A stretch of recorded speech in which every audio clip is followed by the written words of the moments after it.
Seperti janji gue di Sila episode minggu lalu, kali ini kita akan ngomongin soal Anies dan BTP. Apakah mereka akan bergabung menjadi satu seperti yang banyak dibahas? Ataukah mereka akan berhadapan? Ataukah bahkan salah satunya tidak ada sama sekali di Pilkada DKI tahun ini? Mari kita bahas.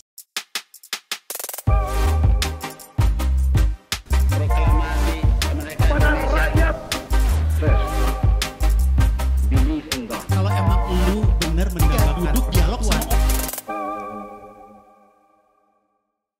Saya di sini nggak tahu mau milih siapa. Dan ini adalah bukan acara untuk ngajak milih siapa-siapa. Selamat datang di acara Sila Jangan Golput Panji. Tepuk tangan dulu. Pada saat yang bersamaan, gue sebenarnya berkehendak untuk tidak golput. Tapi saat ini terlalu banyak alasan untuk tidak milih, kurang banyak alasan memilih. Sebelum gue mulai, capek ya? Ya. Anda nyontek? Ya iyalah.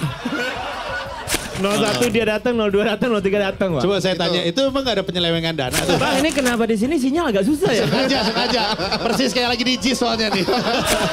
Banyak orang nggak tahu bahwa Mas Ganjar ini punya. Iya, harganya oke nih di desa untuk milenial juga. Itu ada pembangunan itu ada. Ini tidak tinggal di Kedung Ombo. Iya. Kalau misalnya yang udah pernah ngerjain aja diragukan, apalagi yang belum ngerjain. Jadi kalau di dalam program Mas Ganjar sama Prof Mahfud itu ada Judi online. Yang pakai all in tuh. All in, baru gue bilang. Judi online. yang dilihat sama Mas Ganjar dan kita juga keliling itu ngelihat adalah Sebenarnya kita udah tahu bahwa pengadaan susu itu. Pilih idenya.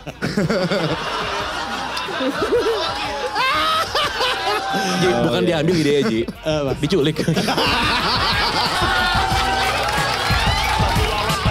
Satu berlipat ganda, berapa jarak serempak. Kalau lu perhatiin media belakangan ini ada banyak sekali anggapan bahwa mungkin Anies dan BTP akan bersatu. Alasannya gue juga kurang jelas, tapi kelihatannya adalah karena Anies di luar koalisi Prabowo Gibran, BTP juga di luar koalisi BTP Gibran, Prabowo Gibran, karena bersama dengan PDIP. Terus mereka ngomongin mungkin gak ini mereka bersatu gitu. Sebenarnya sih jawabannya mungkin enggak ya. Sebenarnya jawaban pastinya sih tidak. Tapi kalau ngomongin soal politik cair, ya sebenarnya mungkin aja. Toh walaupun BTP sering banget ngomongin yang jelek-jelek soal Anies, tapi Anies dulu nggak pernah ngelihat pernyataan dia bener-bener menghina dan menjelekan BTP gitu. Nggak ada jembatan yang dibakar antara Anies ke BTP. Kalau BTP ke Anies ada, tapi sebenarnya juga masih ibaratnya retak atau rusak lah jembatannya, tapi tidak terbakar sama sekali. Jadi secara cair enggaknya politik sih mungkin. Dari sisi apa yang mereka bawa, ini mungkin terasa beda, kayak pendekatan Anies dan pendekatan BTP ketika menjadi gubernur memang beda. Tapi kita mesti ingat, pendekatan Anies sama Jokowi itu serupa sekali. Dan siapapun yang bilang enggak, itu otaknya tuh benar-benar kebelah sama buzzer. Siapapun yang menilai secara objektif tahu bahwa perilakunya Anies sama perilakunya Jokowi ketika jadi gubernur sama persis. Dari kampanye sama persis. Nggak mau ngegusur, maunya ngegeser. Ini kata-kata ngegeser, bukan ngegusur, itu kata-kata Jokowi yang dipakai sama Anies. Yang waktu debat antara Anies dan BTP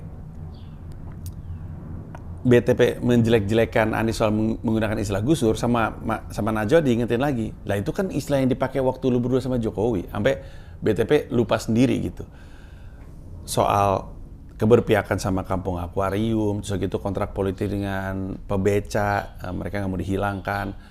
Terus pendekatan yang lebih dialog ketimbang Pak BTP. Ini tuh lebih mirip Anies ke Jokowi daripada BTP ke Jokowi. Bahkan ketika Jokowi jadi presiden dan BTP menggantikan, banyak keputusan-keputusan Jokowi langsung dihilangkan sama BTP gitu.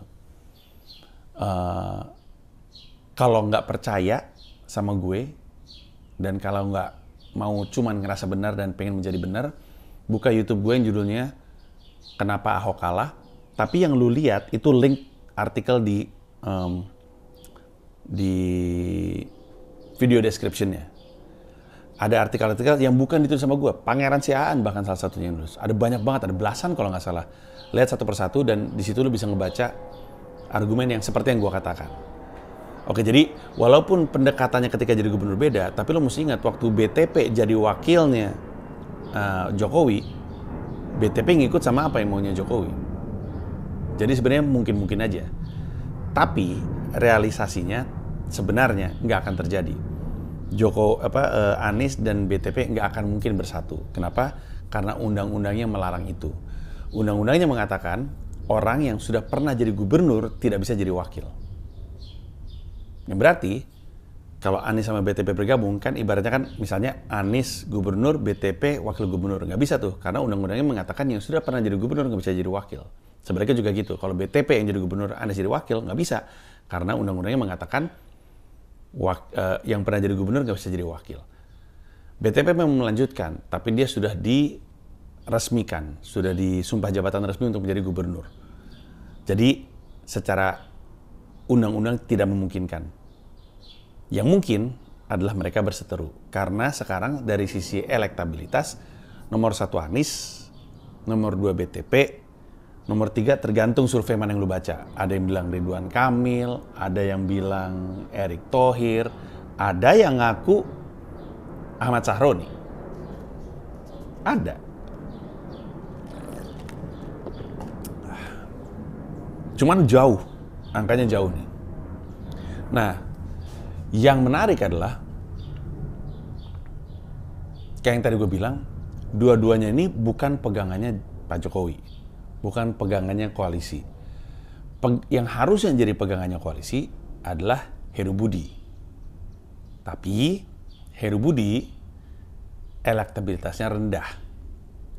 Ada waktu itu survei yang mengatakan tingkat kepuasan publik tinggi, tapi kebanyakan survei bilang Heru Budi rendah. Jadi bingung kan? Ini apa yang kita mau lakuin nih? Calonnya PDIP kurang. Yang calon PDIP, pegangannya Jokowi kurang, dua orang yang elektabilitasnya tertinggi bukan orang pegangannya Jokowi, jadi dia bingung. Kemungkinan besar Jokowi mungkin akan mendekati RK atau ET untuk maju, karena itu yang paling mending. Nah, RK kalau dia nggak mau mikir tutup mata, dia jadi gubernur Jawa Barat menang lagi pasti. Karena masih tinggi. Kalau dia mau bertarung di DKI 1, mungkin bisa menang. Tapi butuh berjuang. Erick Thohir, nggak tahu juga nih gue. Sebenarnya sih semuanya tergantung ntar dipasangin sama siapa ya. Nah, yang gue khawatirin adalah kalau karena satu dan lain hal ya, akhirnya emang cuma 2 calon, cuman Mas Anies sama BTP. Misalnya alasannya adalah Jokowi yang terkenal pragmatis banget itu memutuskan untuk menyisi ke salah satu.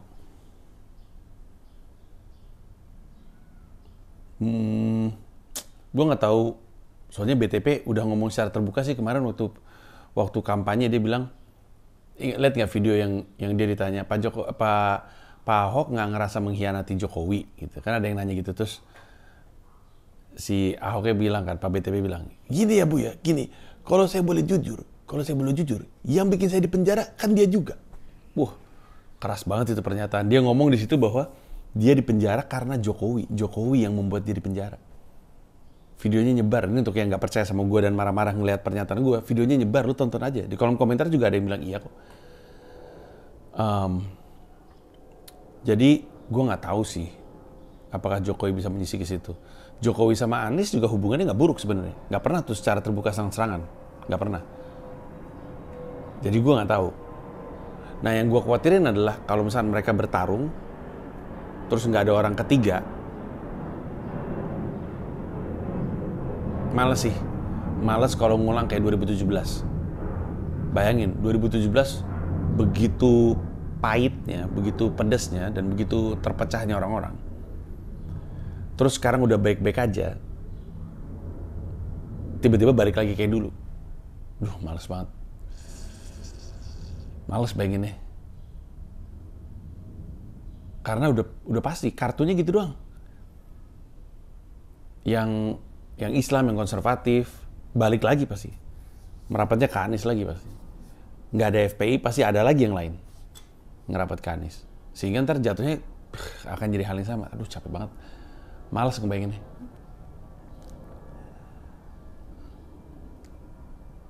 Gue sih berharap ada poros ketiga. Dan mungkin poros ketiganya RK. Kalau gue disuruh dukung sih, maksudnya kalau gue disuruh milih poros ketiga, RK yang gue pilih poros ketiga. Sehingga nggak jadi panas. Pertanyaannya, mungkin lu bertanya-tanya, emang Anies maju, emang BTP maju? Kalau Anies sih besar kemungkinan maju ya. Dia bilang dia masih mempertimbangkan matang-matang. Tapi menurut gue sih dia maju. Yang udah ngomong secara terbuka, udah mendukung dia kan untuk jadi gubernur kan PKS. Menurut gue sih dia maju. Cuman menurut gue yang dia ukur itu bukan cuman dari sisi angka elektabilitasnya aja. Tapi dari peluang-peluang gangguan yang lain yang sifatnya non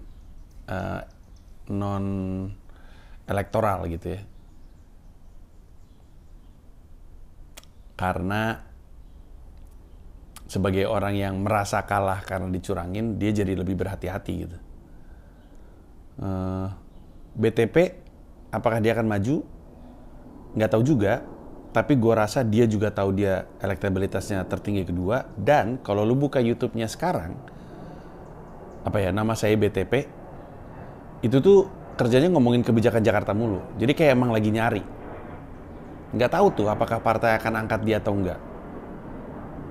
Namanya juga partai politik ya, ujung-ujungnya kan pragmatis. Jadi gue nggak tahu deh. Tapi kalau misalnya ada orang ketiga sih, nggak tahu ya, harusnya sih lebih mending ya. Tapi nggak juga, waktu itu ada AHY sama aja ya. Di putaran kedua. Kecuali kalau BTP nggak lolos ke putaran kedua, nah mungkin akan jadi lebih lega itu. Nah, soal ini sebenarnya ada pembicaraan baru. Pembicaranya adalah kemarin di Instagramnya Raffi Ahmad, dia ngasih lihat sebuah kombinasi yang gokil menurut gue. Calon gubernurnya yang diusung ya adalah keponakannya Pak Prabowo, calon wakil gubernurnya adalah anaknya Jokowi. Gokil. Gokil.